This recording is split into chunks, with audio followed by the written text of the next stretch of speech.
Voltando à nossa aula sobre união estável, veremos os requisitos da união estável. Quem está acompanhando pela playlist vai ver que a gente já começou a falar um pouco deles, mas agora a gente vai entrar especificamente quais são os requisitos para a configuração de uma união estável.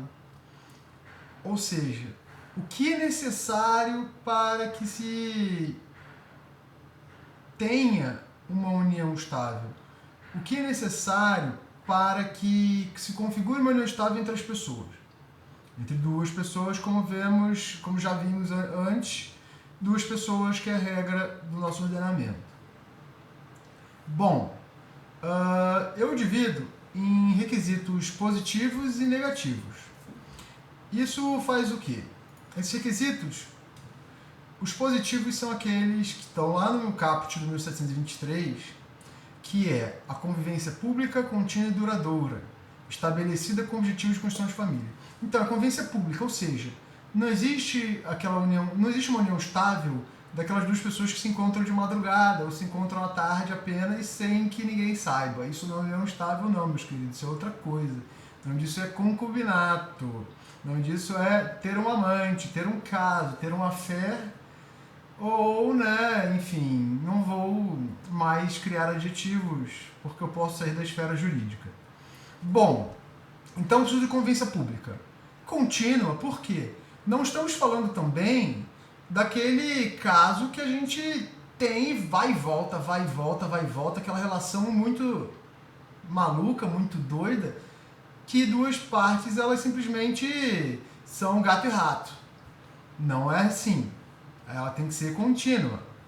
Caso ela realmente exista todos os outros requisitos, mas ela vai e volte, ela também não se configura união estável. Mas é claro que pode ser sim que uma pessoa, que um casal tenha uma união estável num lapso X e no outro lapso Y continue uma nova união, construa uma nova união estável, não continue, porque esse lapso temporal em que elas estiveram separadas não há comunicação de bens, mesmo não havendo partilha, hein? Mesmo que não haja partilha dos bens na primeira união estável, a segunda união estável subsequente, que pode acontecer entre os mesmos companheiros, mesmo não havendo partilha, ela se configura assim. Não é uma continuação da primeira. Bom, então é duradoura, porque ela é duradoura. Ela surge e permanece por um lapso temporal suficiente para que se estabeleça o objetivo de construir família e ele realmente seja possível de ocorrer. Então, assim, uma união estável ou um caso que não seja possível o objetivo da construção de família, que é o principal, que é o elemento principal aqui, o elemento principal é a construção de família. Se não houver esse elemento, nunca haverá união estável, haverá um namoro qualificado, um caso, um concubinato ou o que quer que seja, porém não uma união estável, certo? O STJ, no RESP 1348458, da relatora ministra Nancy Andrighi, de 8 de 5 de 2014, ela diz o seguinte, ela cria alguns requisitos doutrinários jurisprudenciais que já estão bem sedimentados também, então a gente pode dizer que um é affectus societatis familiar, ou seja, a vontade, o ânimo, a autonomia da vontade das partes em construir uma sociedade familiar. Ou seja, não importa para o direito se a união estável ela é apenas do casamento. Não, isso não importa mais. Já está bem superado. Então, existe uma união estável sim, existe uma família sim, e essa união estável ela exige uma affectus societatis familiar. Existe também uma necessidade de participação de esforços na criação dessa família. Existe também, que eu já falei anteriormente, uma posse de estado de casados e uma continuidade da união, que eu acabei de falar. E um requisito que ela fala, e que toda a jurisprudência ela fala, que é a fidelidade. Meus queridos, fidelidade é muito importante porque o nosso ordenamento jurídico, eu estou dizendo como está posto hoje, não estou dando minha opinião aqui. Nosso ordenamento jurídico hoje, ele tem como elemento estrutural, ele é a base da nossa sociedade, a relação monogâmica. A relação plurigâmica ou trigâmica, ou o que quer que seja, ela ainda não é reconhecida no nosso ordenamento, tá? Isso pode ser que mude. Minha opinião, eu já disse anteriormente, então vocês vão ter que voltar lá para saber, tá lá num dos primeiros vídeos. Mas não pode. Então a questão da fidelidade é muito interessante, porque olha só, dos requisitos positivos, ou seja, que são as atitudes que as partes têm que fazer ou exercitar para que se construa uma união estável, uma delas é a fidelidade. Porque olha só, como você vai construir uma família totalmente desestruturada, ou como você vai construir uma família que não haja fidelidade? Não estou falando aqui de uma relação tríplice, por exemplo. Uma relação tríplice, ela pode sim, e deve, como toda relação, que se preze, que haja fidelidade entre as partes, mesmo que sejam 3, olha lá. Mas o ordenamento diz que a fidelidade é recíproca entre 2 pessoas, 1 mais 1. Não importando o sexo também, Mas a fidelidade é elemento estrutural da nossa sociedade. Se estivéssemos num Estado islâmico, não no Estado islâmico, mas num Estado islâmico, num Estado de religião islâmica, ou num Estado mormon, talvez isso ocorresse de uma forma distinta, tá? E outra, não é possível também uma união estável unipessoal, hein? Não, eu mesmo e Irene. Não, isso não existe. Só existe eu e Irene. Eu mesmo, isso não existe. Assim como uma inglesa acabou de casar, tem uns 2 anos, ela acabou de casar com ela mesma. Olha que absurdo. Não existe efeitos nenhum. Não há efeitos, a não ser assim, que ela estaria casada no ordenamento brasileiro, não é permitido no ordenamento brasileiro. Assim também não é permitida uma união estável unipessoal, nem com animais também, tá? Embora você goste do seu gatinho em casa ou do seu cachorro, não dá para casar ou ter uma união estável com eles, tá? Eles são ótimos companheiros, mas não são conviventes. Então, relaxem e saibam que a união estável ela precisa dos requisitos positivos também, que são muito importantes. Beleza?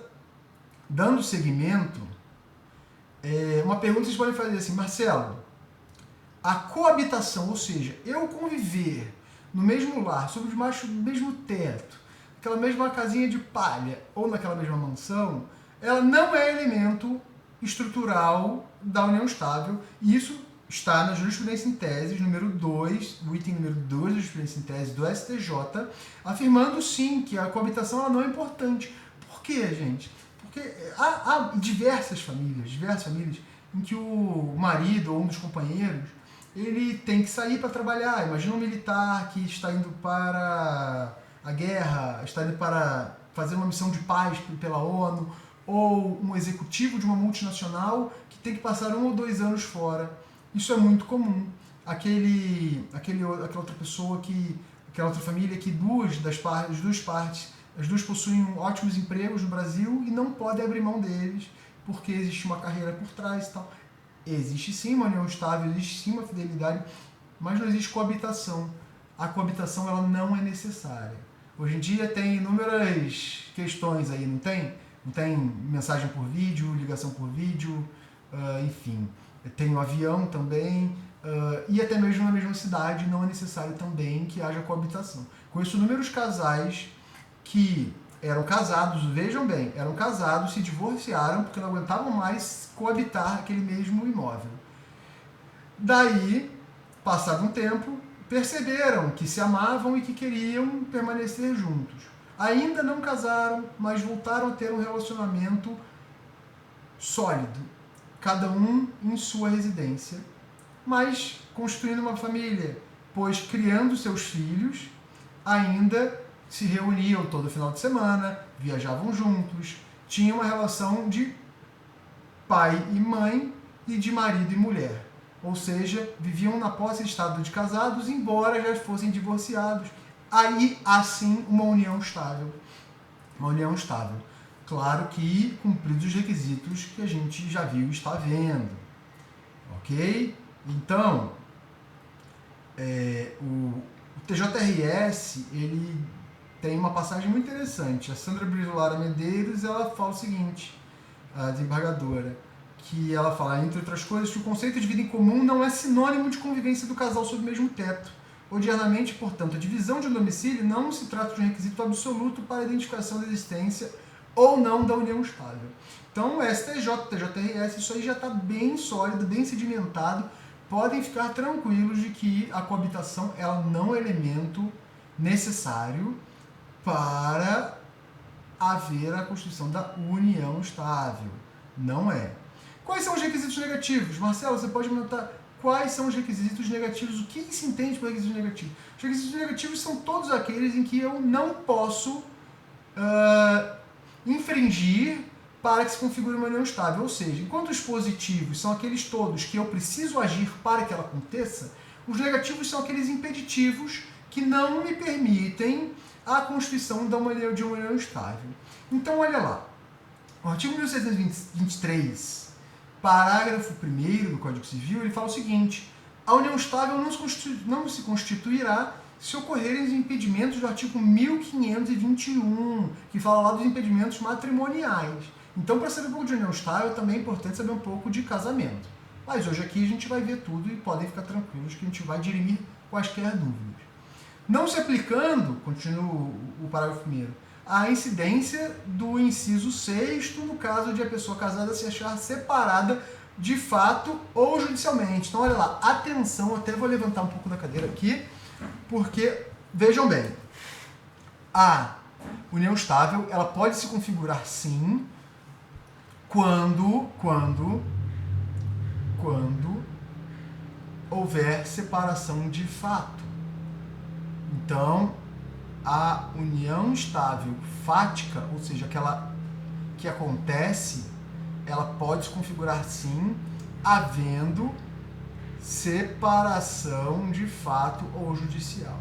Ou seja, o divórcio ainda não aconteceu, mas estão separados de fato, é possível sim.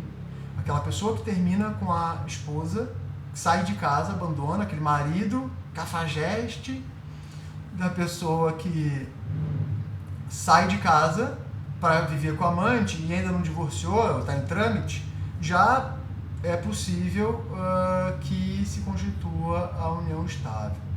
Beleza? Então, olha lá. Os requisitos negativos são aqueles do 1521 que a gente pode dizer aqui quais são. Que não podem casar os ascendentes com descendentes, seja o parentesco natural ou civil. Ou seja, não podem casar os ascendentes e os descendentes de parentesco natural ou civil.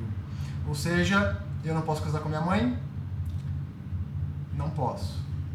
Posso casar com a minha mãe adotiva? Não posso. Beleza? Ah, mas eu gosto muito da minha mãe adotiva. Não, mas você vai ser um filho adotivo, tá? Que é igualzinho ao filho normal, mas você não pode casar com ela. Se vocês têm uma relação de incesto, aí é outra coisa, que inclusive o direito penal ele nem vai punir nesse caso, tá? Mas não haverá união estável. Isso é bem comum em alguns lugares do mundo. Bom, também não podem casar os afins em linha reta.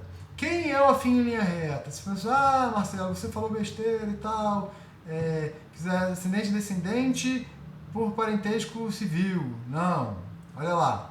Os afins em linha reta são os sogros, o sogro e sogra, tá? Então eu não posso casar nem ter uma união estável com a minha sogra, por exemplo, ou com o meu sogro, se fosse o caso. Por quê? Não se extingue, olha lá, o artigo 1595, parágrafo 2º do Código Civil, não se extingue o parentesco de afinidade por linha reta com a dissolução do casamento ou da união estável. Então, assim, teve um caso, tá, que a nora, o marido faleceu, e o sogro, para burlar a lei, para deixar a pensão com alguém, porque ele também já era viúvo, ele simula uma união estável com com a sua nora para que ela recebesse sua pensão posteriormente à sua morte. Olhem só que caso fraudulento. E mesmo que não fosse fraude, não pode se constituir esse tipo de união estável, porque não é possível esse tipo enfim, de convivência amorosa e juridicamente protegida, porque isso é uma questão de ordem pública. Imagina se isso acontecesse, todo mundo começasse a casar com um sogro que ficou viúvo e depois você ficou viúvo.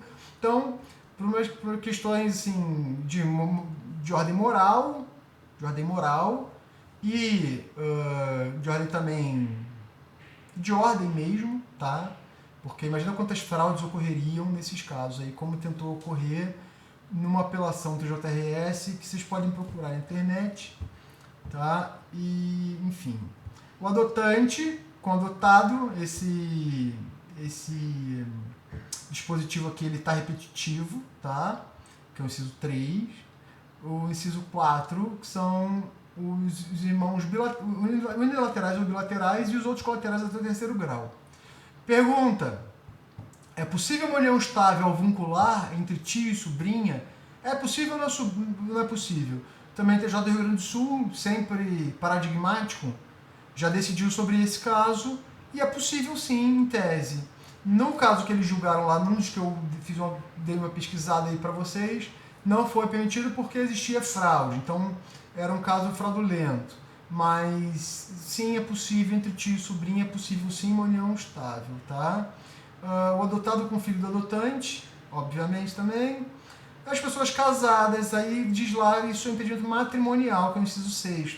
Esse não, ó, na união estável não se constituirá se ocorrerem impedimentos. No 1521, não se aplicando a incidência no inciso 6º, no caso de pessoa casada se achar de fato, separada de fato ou judicialmente. Então, separou de fato ou judicial, ela pode casar, mesmo ainda estando casada. Ela pode ter união estável mesmo estando casada. Tá? Também uma outra questão muito mais rara, mas também não pode, cônjuge sobrevivente com um condenado por homicídio ou tentativa de homicídio contra seu consorte. Tá? A jurisprudência em teses diz no número 5 o seguinte: a existência de casamento válido não obsta o reconhecimento da união estável, desde que haja separação de fato ou judicial entre os casados. Tá? Então, ela é... então, a existência de casamento válido não obsta o reconhecimento da união estável, a existência de casamento válido não obsta o reconhecimento da união estável, desde que haja separação de fato ou judicial entre os casados. Mas olha lá, tá? Tem que haver separação de fato ou judicial. Vamos falar de separação de fato aqui um pouquinho, para a gente começar a finalizar esse bloco que está extenso, mas muito importante. Vamos lá. Vamos contar um caso aqui que aconteceu em Santa Catarina, tá? E que o casal, o homem e a mulher, né, marido e esposa, eles tinham uma relação sólida. Um belo dia vem a esposa se acometer por uma doença gravíssima, a qual a deixou em estado vegetativo. O marido, por razões humanitárias, ele não rompe o casamento dele.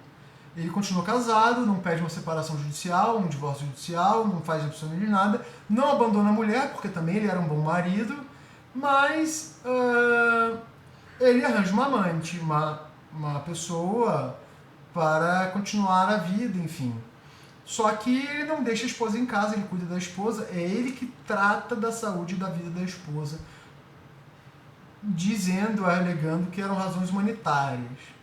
Ocorre que, enquanto não rompido o vínculo conjugal, se a esposa, nesse caso, ela estava realmente acometida por uma doença, enfim, que não tinha qualquer possibilidade de regredir, mesmo assim o vínculo ainda existia, o vínculo ainda existe, e não rompido o casamento, não é possível o reconhecimento de uma outra união estável concomitante ao casamento, porque não há separação de fato, tá? Nem judicial. Nesse caso, ele poderia ter sim se separado judicialmente ou se divorciado e sim continuar sendo o curador dela, enfim. Poderia sim, sem problema qualquer. Na verdade, talvez pudesse até haver esse dever, dependendo da situação concreta. Então, meus queridos, meus amigos, vejam que uma simples alegação de que se permanece o casamento por razão humanitária, ele não é suficiente. Isso aí, um abraço, professor Marcelo Antunes, e vamos dar seguimento à nossa aula.